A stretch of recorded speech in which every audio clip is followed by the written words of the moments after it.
చెప్పండి అందరూ. ఈ నోరు అంట అగ్ని అంట. బైబిల్ చెప్తుంది నోరు అనేది, నాలుక అనేది అగ్ని. ఈ నోరులో ఉన్న ఈ నాలుక ఇది చిన్నదేనంట బైబిల్లో.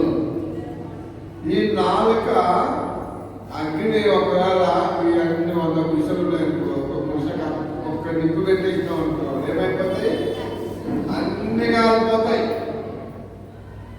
కాబట్టి ఈ నోరు అనేది చాలా జాగ్రత్త పెట్టుకోవాలి మనందరం. కొంతమంది ఊరికే మాట్లాడుతూనే ఉంటారు. మాట్లాడి మాట్లాడి మాట్లాడి మాట్లాడి కొత్త పిల్లలు మాట్లాడుకుంటా ఉన్నారంట. ఈ ఆమెదంటే మాటలు పెట్టిన తర్వాత నాకు బాయ్ ఫ్రెండ్ ఉండేవాడు, నేను తిరిగేవాడు, మాట్లాడింది ఇట్లయినా ఇంత కథ ఉంది మీ దగ్గర. నెక్స్ట్ టైం అయిపోయినాయి అంతే, గొడవలు అయిపోయి విడాకుల వరకు వచ్చేసింది. అందుకని నోరు ఏం చేయాలి, మనం జాగ్రత్త పెట్టుకోవాలి. చాలా మంది నోటితో లేక నాలుకతో, నాలుక గురించి యాకోబు పత్రిక ఒకసారి అగ్ని అన్నా కదా, ఆ మాట చూడండి. యాకోబు పత్రిక త్వరగా ఎవరు తీస్తారు చూద్దాం. యాకోబు పత్రిక 3వ అధ్యాయం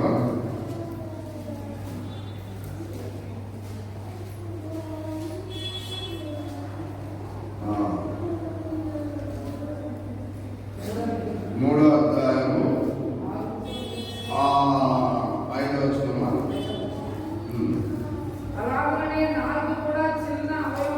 నాలుక చిన్న అవయవం. నాలుక అగ్నియే. చెప్పండి ఆ మాట. నాలుక ఏంటంట? మాటల ద్వారా మనం చేసే పాపాన్ని యాకోబు పత్రికలో యాకోబు ఎత్తి చూపిస్తున్నాడు. నాలుక అగ్నియే. చెప్పండి ఆ మాట గట్టిగా. మాటలలో చాలా మంది కఠినంగా కూడా మాట్లాడతారు. మాటల్లో ఏముంటుంది? చాలా ఒకరిని చంపాల్సిన దేంతో, కత్తితో. మనం దేంతో చంపేయచ్చు? మాటలే. ఇది ఎలాంటిదంటే ఇది అగ్ని.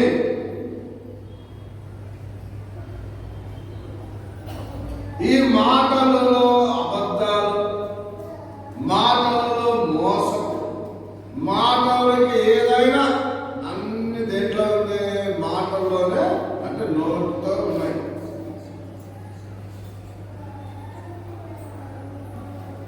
కాబట్టి ప్రతి విశ్వాసి ఆలోచించాల. అందుకని అంటారు కాలు దారిన తీసుకోవచ్చు కానీ నోరు దారితే తీసుకురామంటారు. ఏదైనా పోయినా మళ్ళీ సంపాదించుకోవచ్చు, డబ్బు కానీ ఏదైనా సంపాదించుకోవచ్చు, కానీ మాట పోయిందనుకో తిరిగి రాదు. కాబట్టి నోటితో జాగ్రత్త. మనలో ఉన్న మన ఎంత బైబిల్ తెలుసా? మౌని అయిన వాడే జ్ఞానవంతుడని. మౌని అయిన వాడే జ్ఞానవంతుడని. ఊరిక మాట్లాడేవాడు ఎవరిని బైబిల్లో బుద్ధిహీనుడు అని ఉంటారు.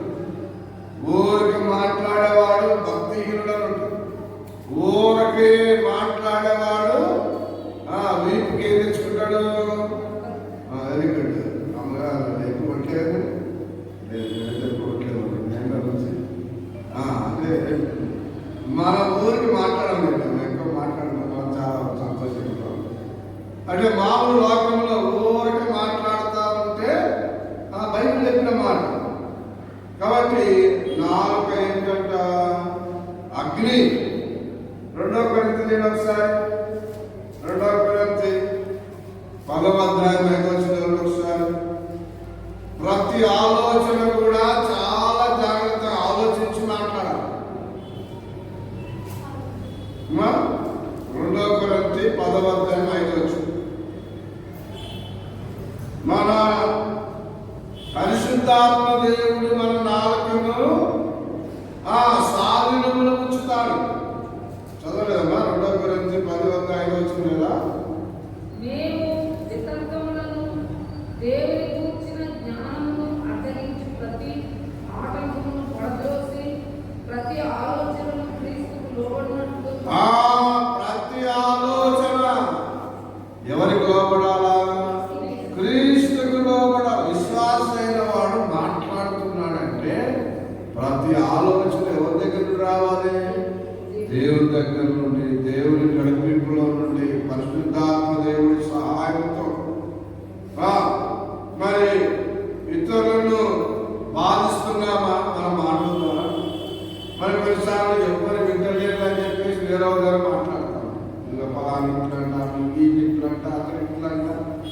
వాళ్ళ ఇంట్లో అంట అట్లా కూడా వాళ్ళు తెలిస్తే ఏమైపోతాయి, చాలా బాధపడతారు. చదవమ్మా.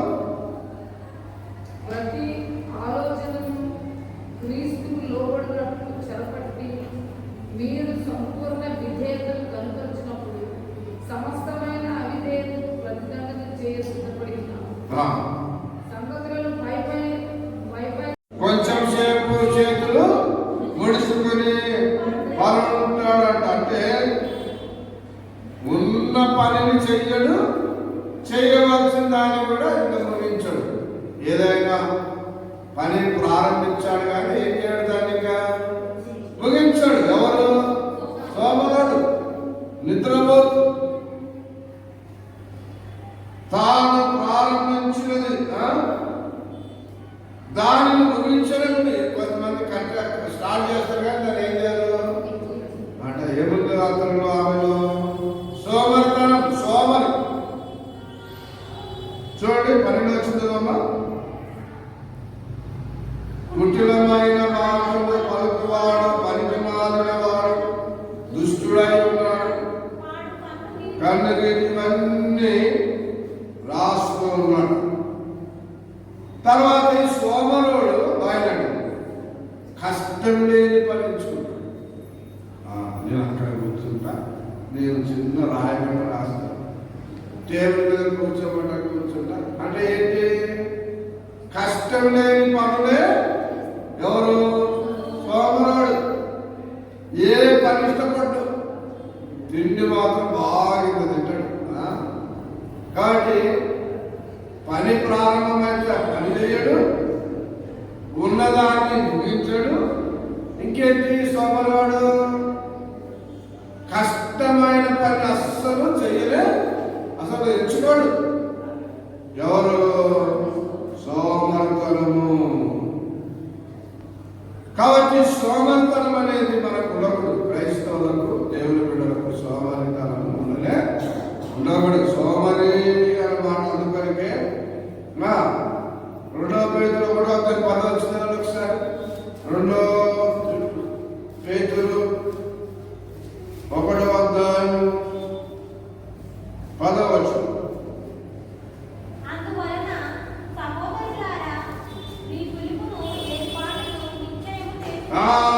మన పిలుపును నిత్యం ఏర్పాటును తెలుసుకొని ఉండాలా. దేవుడు బోధిస్తున్నాడు. మనం పిలిచిన పని, మనం చేయవలసిన పనులు, మనము కష్టపడేటువంటి తత్వము ఇది ఉండాలా. ప్రతి ఒక్కరికి కూడా జాగ్రత్తగా పని చేసుకోవాలి. సోమరి లేక సోమరితనంతో ఉండాలి. 2 కొరింథీ 8వ అధ్యాయం 2 కొరింథీ 8వ అధ్యాయం 7వ వచనం, 2 కొరింథీ 8వ అధ్యాయం 7వ వచనం.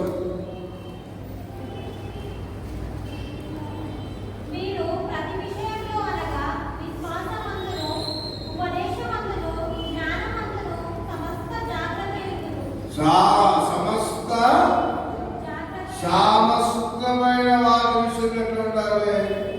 జాగ్రత్తగా ఉండాలి. కాబట్టి సోమరి బయట చెప్తుంది, సోమరి చీమల యుద్ధకు వెళ్ళి వాటి నడతలను అవంటే సోమరి అంటే చీమలు చెప్తారా? బెల్లం అక్కడ ఎన్నెన్నో చీమలు తీసుకొచ్చి ఆ బెల్లాన్ని తీసుకెంత వరకు రాత్రి పగలేం చేస్తున్నావు, అవి కష్టపడతాం. ఎండాకాలం ఎక్కువగా బాగా ఆహారాన్ని ఎక్కడెక్కడ తీసుకొని వెళ్ళి వర్షాకాలం వస్తుందేమో అని చెప్పి చాలా జాగ్రత్తగా రాత్రి పగలు కష్టపడతాయి. ఏమి? చీమలు చూసి నువ్వు బుద్ధి తెచ్చుకో. ఓ సోమరివాడా, చదవమ్మా బాగా సామెతల గ్రంథం 6వ అధ్యాయం 6వ వచనం.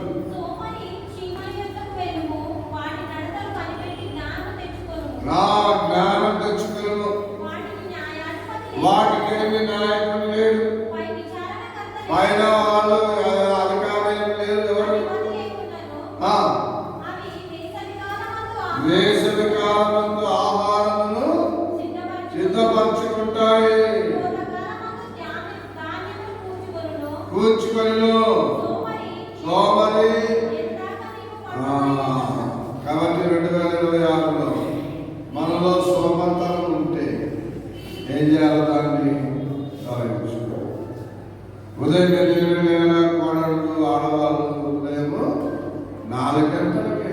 5 గంటలకే లేచి చక్క కొంతమంది చాలా హుషారుగా పనులు చేసుకుంటారు. కొంతమంది పొద్దు ఏది పుడిస్తే తప్ప ముఖం మీద పట్ట అప్పుడు వేస్తారు. కొంతమంది పోరాడు, కొంతమంది అమ్మాయిలు ఎంత మరి తల్లిదండ్రులు కూడా అమ్మాయిలు ఏం చేస్తారు ఈ దినాల్లో పట్టించుకోవట్లేదు. ఎప్పుడైనా లేదు మా బిడ్డ అట్లా కాదు, అట్లా వదిలేస్తే ఆమె ఏమైపోతుంది, అప్పుడు ఏమైపోతుంది, సోమరుడు అయిపోతుంది. బైబిల్ ఏం తెలుసా, సోమరి వాడు వెట్టి పనులు చేయాల్సి వస్తాడు. శ్రద్ధ గలవాడు, జ్ఞానం గలవాడు, గొప్పవాడు అయిపోతున్నాడు. సోమరుడు వెట్టి పనులు చేస్తాడు. లేదు క్లాసులు కలుపుతాడు, ఇక హోటల్ క్లాసులు అడగడానికి కనిపిస్తాడు.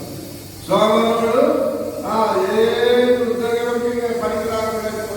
కాబట్టి నిద్రతో ఇదంతా చెప్తారండి. ఏమన్నా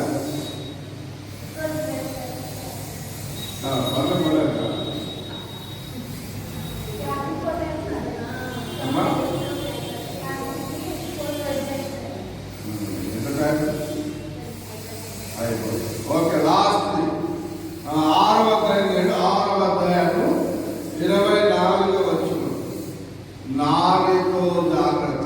నారి ఎవరు? భార్య, స్త్రీ. నోటితో జాగ్రత్త 1, 2 నిద్రతో జాగ్రత్త, 3 నారి యొక్క స్త్రీతో జాగ్రత్త.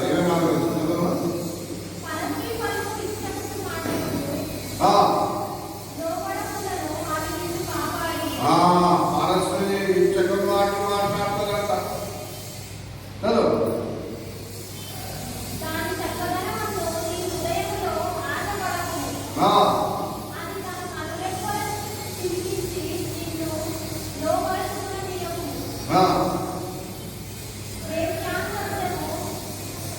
వేష సాంగత్యము, వేషతో సాంగత్యము, వేషతో సావాసము చేయడానికి రొట్టె తునక మాత్రమే ఉన్నదంట. ఇంకా ఒకడు తన ఒడిలో అగ్ని ఉంచుకొని వారి వస్త్రాలు కాలకుండా ఒకడు నిప్పుల మీద నడిచిన దాని పాదములు కమలకుండా ఉన్న తన బొడువారి భార్యను కూడువాడు ఆ ప్రకారం నాశనము. ఆమె ముట్టువాడు శిక్ష తప్పించుకున్నాడు. పిల్లరా, ఈ రోజుల్లో స్త్రీ విషయము పురుషులంగా ఉండాలా. జాగ్రత్త. చెప్పండి మాట, జాగ్రత్త.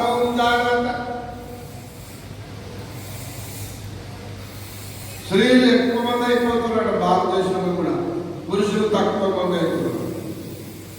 కానీ ఎక్కువ మంది రాబోతున్న బైబిల్ ప్రకారం ఒక్కరికి 5 మంది భార్యలు. ఎంతమంది? 5 మంది. చూడు పాపం ఎలా జరిగిపోతుంది భయంకరంగా. ఎక్కువ భార్యలోనికే ఎక్కువ ఘనత లోకంలో. కాబట్టి బైబిల్ సిద్ధాంతం ఒక్క భార్య, చెప్పండి, ఒక్క భర్త, ఒక పురుషుడు, ఒక స్త్రీ. బైబిల్ గ్రంథంలో ముఖ్య కొత్త నిబంధన గ్రంథంలో బహుభార్యతత్వం లేదు. అంటే ఇతరులను చేసుకోవడం, ఇతరులను చూస్తేనే బైబిల్లో అది పాపంగా ఉందన్న, చూస్తేనే మనసులో అది నీవు ఏమైతే వ్యభిచారం ఉందన్నమాట. ఇక్కడ ఒకవేళ నువ్వు అలా చేస్తే నీ ఒడిలో ఏం పెట్టుకున్నట్టు? అగ్ని. నీవు దేని మీద నడుస్తున్నట్టు? అగ్ని లేదా? అగ్ని కాదా? అట్లాగనే పురుషులు స్త్రీలతో సాంగత్యం లేక స్త్రీలు పురుషులతో సాంగత్యం అస్సలు రోజుల్లో ఈ సెల్ ఫోన్స్ వచ్చినా కానీ ఎవరైతే అర్థం తెలియడము భయంకరంగా తయారైనా. ఫోన్ మీద పెట్టదు, బయటకి వెళ్ళిపోండి. ఫోన్ వచ్చిందా బయట మాట్లాడుకోండి, బాగా కింది పోయి మాట్లాడుకోండి. కాబట్టి చివరిగా ఆఖరిగా దేవుని వాక్యం, ఈ 6వ అధ్యాయంలో దేవుని వాక్యం ఏం చేస్తుంది చూడండి. 22 6వ అధ్యాయం. దేవుని వాక్యము నడిపిస్తుంది. అందరి మాట దేవుని వాక్యము నడిపిస్తుంది. దేవుని వాక్యము కాపాడుతుంది. దేవుని వాక్యము మాట్లాడుతుంది. దేవుని వాక్యము వెలుగునిస్తుంది. చదవమా 2:22.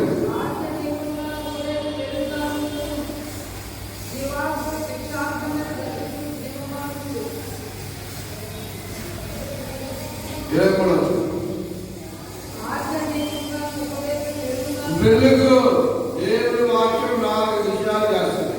అందరూ చెప్పండి. దేవుని వాక్యం నడిపిస్తుంది, దేవుని వాక్యము కాపాడుతుంది, దేవుని వాక్యం మాట్లాడుతుంది, దేవుని వాక్యం వెలిగిస్తుంది.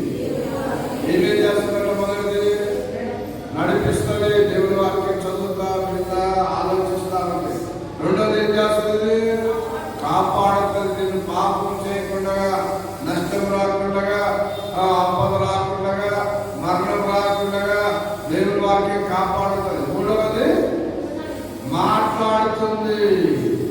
దేవుని మాటలు మనం వింటే ఎంతో దీవించబడతాం. మళ్ళీ చెప్పాలి గట్టిగా, గట్టి చెప్పాలా, గట్టి హల్లెలూయా, ఇంకా గట్టిగా, ఇంకా గట్టిగా. దేవుని వాక్యం వెలిగిస్తుంది. మన కన్నులను ఏం చేస్తుంది? వెలిగిస్తుంది. దేవుని వాక్యాన్ని వినడానికి చాలా మందికి ఇష్టమే ఉండదు. కాబట్టి అనేక మంది ఆధ్యాత్మికంగా బుద్ధివారైపోతున్నారు. అనేకులు బైబిల్లో ఉంది, నేను పాపము చేయకుండా నా హృదయంలో నీ వాక్యమును ఉంచుకొని ఉన్నాను అంటాడు భక్తుడు. మనం పాపం చేయకుండా ఉండాలంటే హృదయం ఉండాలి.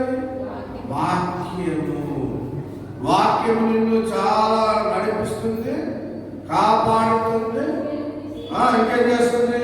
మాట్లాడుతుంది, వెలుగునిస్తుంది. అందరూ ఎప్పుడు దేవుని వాక్యము నడిపిస్తుంది, దేవుని వాక్యము కాపాడుతుంది, దేవుని వాక్యము మాట్లాడుతుంది, దేవుని వాక్యము వెలుగునిస్తుంది. ఇప్పుడు ఒక్కొక్కరిని అడుగుతాను. 4 మాటలు చెప్పాలి. అమ్మాయి చెప్పు. ఫస్ట్ దేవుని వాక్యం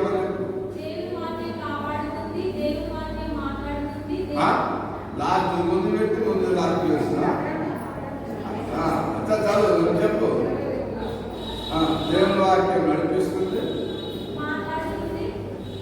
లేదా తర్వాత కాపాడుతుంది. ఇప్పుడు దేవుని వాక్యం మాట్లాడుతుంది, వెలిగిస్తుంది. మనం చెప్పు. మొత్తం కాపాడపోయినా నడిపిస్తుంది, కాపాడుతుంది, మాట్లాడుతుంది, వెలుగునిస్తుంది. లక్ష్మమ్మ చెప్పు. కాపాడుపోయినా డైరెక్ట్ గా నడిపిస్తుంది, కాపాడుతుంది, మాట్లాడుతుంది, ఇంకేముంది? వెలిగిస్తుంది. సుగుణమను చెప్తుందాం. దేవుని వాక్యం నడిపిస్తుంది, దేవుని వాక్యం కాపాడుతుంది, దేవుని వాక్యం మాట్లాడుతుంది, దేవుని వాక్యం వెలిగిస్తుంది. బ్రహ్మాండం చెప్పు. దేవుని వాక్యం నడిపిస్తుంది, దేవుని వాక్యం కాపాడుతుంది, దేవుని వాక్యం మాట్లాడుతుంది, దేవుని వాక్యం వెలిగిస్తుంది. మా బాబు రిక్కు బాబు క్రీస్తు బాబు చెప్పు. నడిపిస్తుంది, కాపాడుతుంది, మాట్లాడుతుంది, వెలుగునిస్తుంది. Very good. మా అబ్బాయి మంచి 100 మార్క్స్. ఓకే, అది చెప్పండి. దేవుని వాక్యము నడిపిస్తుంది, దేవుని వాక్యము కాపాడుతుంది, దేవుని వాక్యము మాట్లాడుతుంది, దేవుని వాక్యము వెలిగిస్తుంది. ఎవరు ఎక్కడిక్కడికి వెళ్ళి కూర్చున్నారు? ఎవరు చెప్పరా? మర్చిపోయారా? చెప్పండి. కుర్చీలో పనికి వైపు చెప్పండి. దేవుని వాక్యం నడిపిస్తుంది, దేవుని వాక్యం కాపాడుతుంది, దేవుని వాక్యం మాట్లాడుతుంది, దేవుని వాక్యం వెలిగిస్తుంది. ఇదిగో కుర్చీలో కూర్చున్నారు, మీరు చెప్పడం లేదు, చెప్తాను చెప్పండి. దేవుని వాక్యము నడిపిస్తుంది, కాపాడుతుంది, మాట్లాడుతుంది, వెలుగునిస్తుంది. అందుకే లలితమ్మకు 110 మార్కులు. ఎందుకంటే ఆమె ఇప్పుడే వచ్చిన ఒక్క నిమిషంలో నేర్చుకుంది. ఇప్పుడే వచ్చింది, మీతో మనతో మాట్లాడుతుంటే ఆమె వచ్చేది 4 మాటలు చెప్పేసి. ఇదిగో కింద కూర్చొని మీరు చెప్పడం చూద్దాం, ఎవరు చెప్తారు? నడిపిస్తుంది, కాపాడుతుంది, మాట్లాడుతుంది, వెలుగునిస్తుంది. Very good. వెనుకున్నాను చెప్పు మీరే. నడిపిస్తుంది, కాపాడుతుంది, మాట్లాడుతుంది, దేవుని వాక్యం వెలుగునిస్తుంది. సరే, జాగ్రత్త పడండి అనేది కూడా 3 మాటలు చెప్పారు. స్త్రీలు చెప్పండి, మొదలైంది నోటితో జాగ్రత్త. అందరూ చెప్పండి. అమ్మ పురుషులారు మీరు చెప్పండి. రెండవది నిద్రతో జాగ్రత్త. అమ్మ మూడవది చెప్పండి, నాలుగుతో జాగ్రత్త. మన నోటితో ఎట్లా ఉండాలి? జాగ్రత్త. నిద్రతో ఎట్లా ఉండాలి? జాగ్రత్త.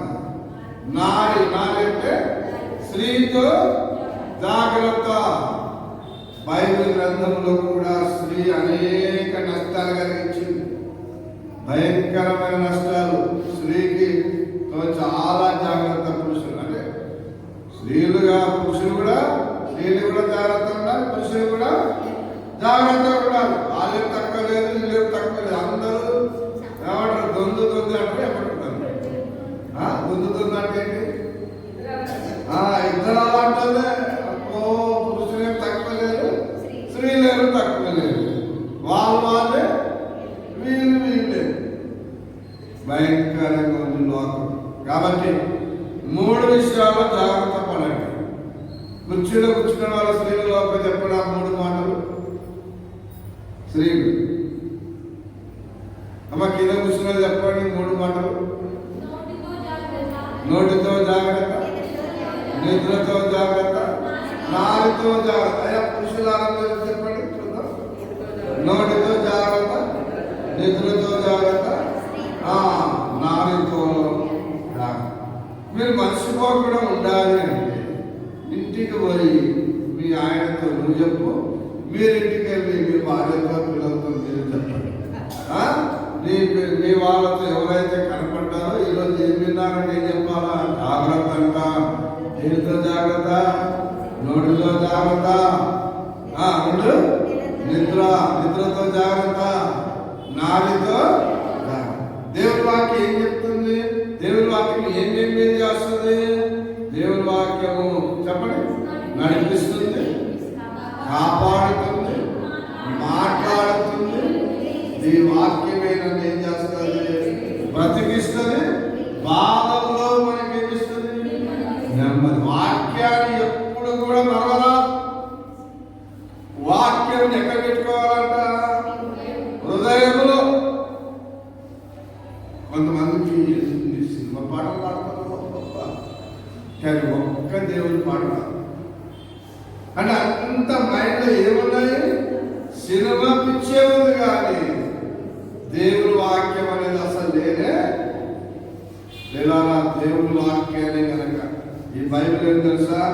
ఈ దేవుని వాక్యం వెండి బంగారాల కంటే కూడా కోరదగినదని ఉంటుంది. జుంటి తేనె దారాల కంటే కూడా మధురమైనదంట. ఏది? దేవుని వాక్యం. దేవుని వాక్యం ఇంకేం చేస్తుంది? ఒక్క మాటది నేను ముగిస్తున్నాను.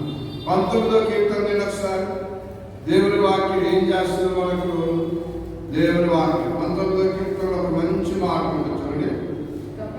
అదే 7వ చదవండి.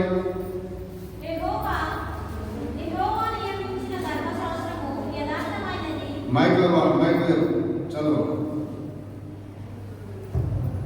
యెహోవా నియమించిన ధర్మశాస్త్రము యథార్థమైనది, అది ప్రాణమును చెప్పలేదు. యెహోవా శాసనము నమ్మదగినది, అది బుద్ధిహీనులకు జ్ఞానం పుట్టించును. బుద్ధిహీనులకు ఏం పుట్టించుదంట? జ్ఞానం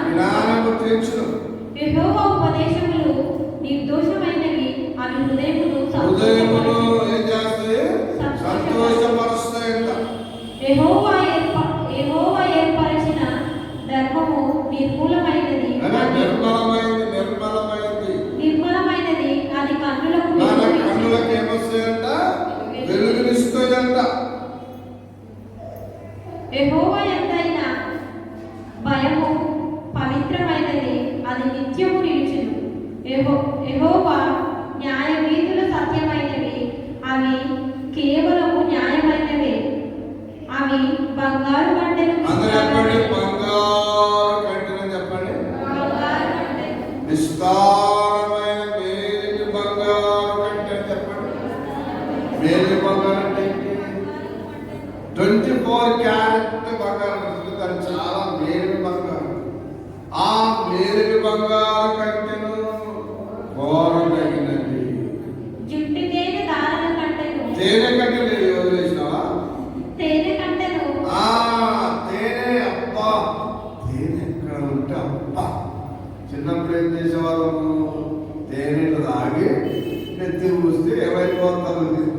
ముసలోడు అయిపోతాడు చిన్నప్పుడే. అంత ఎక్కడనే ఏమైపోతాయి? తేనె కంటే ఇంకేంటి? జుట్టు తేనె కంటెను మధురమైనది. తేనెనే మధురం అంటే జుట్టు తేనె ద్వారా అంటే ఇంకా మధురమైంది. అంతకంటే మధురమైంది దేవుని వాక్యం. ఈ లాస్ట్ మాట చదవు. వాటి వలన ఈ సేవకుడు హెచ్చరిక వస్తుంది. దేవుని వాక్యం వింటే మనకి ఏమొస్తుంది? జాగ్రత్త అని వస్తుంది. అబ్రహాం కూడా తప్పు చేశాడు. ఇంకా నాకు పిల్లలు లేదు, ఇంకా పుట్టలేదు అని ఐగుప్తు పోయి ఏం చేశాడు? భార్య, ఇంకేమండి మనకు పిల్లోడు కావాలా, ఇదిగో ఈ ఆగని తీసుకున్నాం. ఆగని భార్యగా తీసుకున్నాడు. ఎవరి మాట విన్నాడు? దేవుని మాట విన్నాడా? ఈ యొక్క శార మాట విన్నాడా? శార మాట విన్నాడు. అందుకంటే దేవుడు ముందే చెప్పాడు, అబ్రామా నీవు నా సన్నిధిలో ఎట్లా ఉండాలి? నిందారహితుడు. నింద వచ్చేసింది. భార్య ఉండగానే ఆగరు తీసుకొచ్చుకున్నాడు. ఆమె ద్వారా కొడుకు పుట్టాడు. అతని పేరు ఇస్మాయిలు. అంటే ఎన్ని హెచ్చరిక చేసినా గొప్ప భక్తుడు కూడా తప్పిపోయినాడు. ఆ తర్వాతనే ఎవరు పుట్టారు? ఇస్సాకు. ఇప్పుడు చెప్పండి, ఇస్మాయిల్ ఇస్సాకు అని చెప్పండి. ప్రపంచం అంతా ఇల్లే ఇద్దరు ఉన్నారు. ఇస్మాయిలే ఉన్నారు. ఈ వీళ్ళు కూడా ఎవరు? ఇస్సాకు సంతానమే ఉన్నారు. ఇస్మాయిల్ సంతానం అంటే ఎవరు? మన ఇంటి ముందు తుర్కులు. మొత్తం ముస్లిం జాతి అంతా ఇస్మాయిలీలే. మరి దేవుడి బిడ్డలంతా ఎవరి జాతి? ఇస్సాకు జాతి. నేనేమంటే ఒక్క తప్పు జరిగింది. అందువలన ఆ రోజు నుండి ఈ రోజు వరకు ఇద్దరికే ఉంది వైరం, యుద్ధాలు ఆపలేకపోతున్నారు. ఇశ్రాయేలీలకు, ఇస్మాయిలీలకు. తప్పు ఎవరిది? అబ్రహాము. శారమ్మ తప్పనిసరి హెచ్చరిక. అందుకని ఆ రోజులు కూడా ఎవరి మాట వింటారు భర్తలు? మనం ఏదైనా కావాలనుకో ఇంకా ఆయన అడిగే అవసరం లేదు. మళ్ళీ భార్య చెప్పేస్తే ఇక భార్య మంచి టైంలో ఏం చేస్తుంది? మా డబ్బులు కావాలంటే ఆమె ఈజీగా మోసం చేయొచ్చు. ఎవరిని? భార్యని మోసం ఈజీ చేయొచ్చు. కాబట్టి నేనేం చెప్తున్నానంటే మాట చాలా జాగ్రత్త ఉండాలి. నిద్రతో కూడా ఎట్లా ఉండాలి? జాగ్రత్తగా ఉండాలి. నాలుగుతో కూడా జాగ్రత్తగా ఉండాలి. దేవుడి సేవకుడు ఇక్కడ ఉంది. వాటి వలన మనందరం హెచ్చరిక పొందుతామట. దేవుడి వాక్యం మనకి ఏమిస్తుంది?